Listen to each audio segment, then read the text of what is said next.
Bonjour à tous, l'objectif de cette vidéo est de vous parler de la maîtrise de Java au sein du système d'information.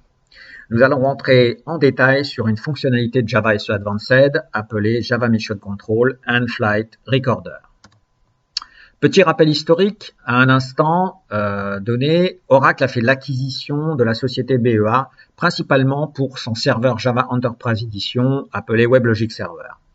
Mais en même temps, Oracle a récupéré une JVM très intéressante qui s'appelait Girokit.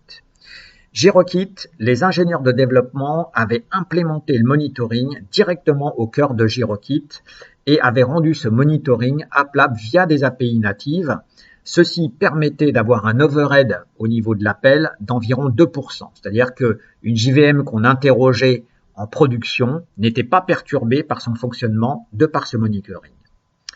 Girokit Mission Control a été implémenté et devenu Java Mission Control pour Hotspot et Flight Recorder, c'est la fonctionnalité qu'on va trouver au niveau de Hotspot et qui permet à la JVM d'exporter l'ensemble de ses métriques et donc de monitoring vers un fichier. On va arrêter les slides et on va passer en mode démo. Donc là, effectivement, la vidéo va devenir un petit peu plus technique. Allez, c'est parti. Alors, la démo va reposer sur un web service RESTful, ici présent, qui va s'exécuter sur un serveur Tomcat 8 sur lequel on a activé les fonctionnalités commerciales liées à Java SE Advanced. Alors, comment on fait pour activer ces fonctionnalités commerciales?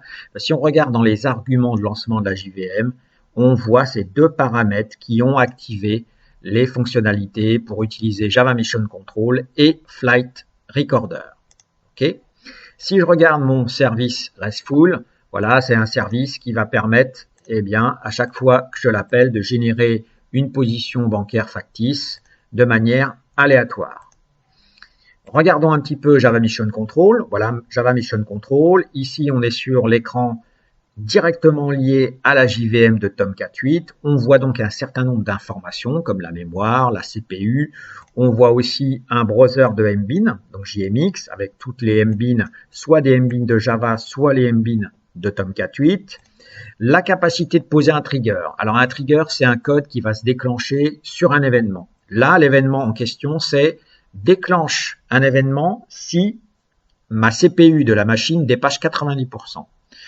Dans ce cas-là, déclenche une action. Là, j'aurai une alerte dans l'outil Java Mission Control, mais je peux envoyer un email, je peux faire du log sur un fichier, ou je peux commencer un flight recording. C'est ce qu'on va faire tout à l'heure. Un onglet système, un onglet mémoire, un onglet thread, un onglet pour lancer des commandes sur la JVM. Vous voyez, c'est assez riche. Passons à Flight Recorder. Flight Recorder, c'est la capacité de la JVM à exporter ses métriques vers un fichier. Nous allons commencer un Flight Recorder qui va durer environ 15 secondes. Voilà.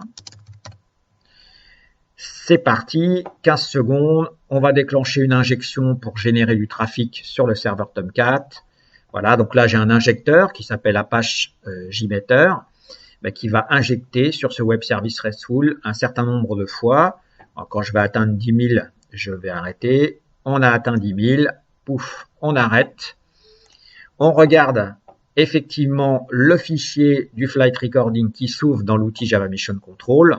Et là, on voit tout un tas d'informations. Alors, on voit ici un menu, divers et variés, général, mémoire, code, thread, etc. Et on voit en dessous, à chaque fois, on a des onglets. Vous voyez, c'est très, très, très riche. L'objectif de cette présentation, c'est pas du tout de rentrer en détail, mais c'est bien de comprendre la richesse de l'outil. Voilà, beaucoup d'écrans sur le comportement de la mémoire, beaucoup d'écrans sur le code, qui est les méthodes chaudes, entre guillemets, les méthodes les plus appelées sur Tomcat, les exceptions s'il y en a dans le code qui s'est exécuté sur Tomcat, là il n'y en a pas eu, des écrans sur les threads, ok, encore beaucoup d'écrans sur les IO, etc., sur les events, etc., beaucoup d'écrans. Mon alerte qui apparaît, alors simplement parce que, effectivement, j'ai dépassé les 100% sur ma machine, et donc l'alerte que j'avais programmée, le trigger s'est déclenché et est apparu ici dans l'outil.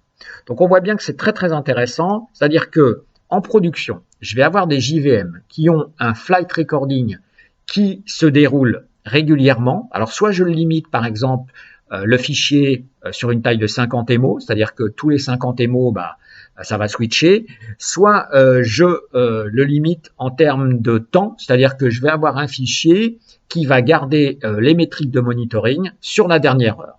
Du coup, dans mon système de monitoring global du système de mon système d'information, j'ai des petits clignotants qui virent au rouge, je sais qu'il y a la JVM qui pose problème, et là, instantanément, j'ai mon fichier qui est déjà prêt sur le serveur, que je peux ouvrir dans l'outil graphique Java Mission Control, ou que je peux envoyer à un analyste pour qu'il l'ouvre et détecte très facilement de manière graphique quel est le problème principal qu'a rencontré cette JVM.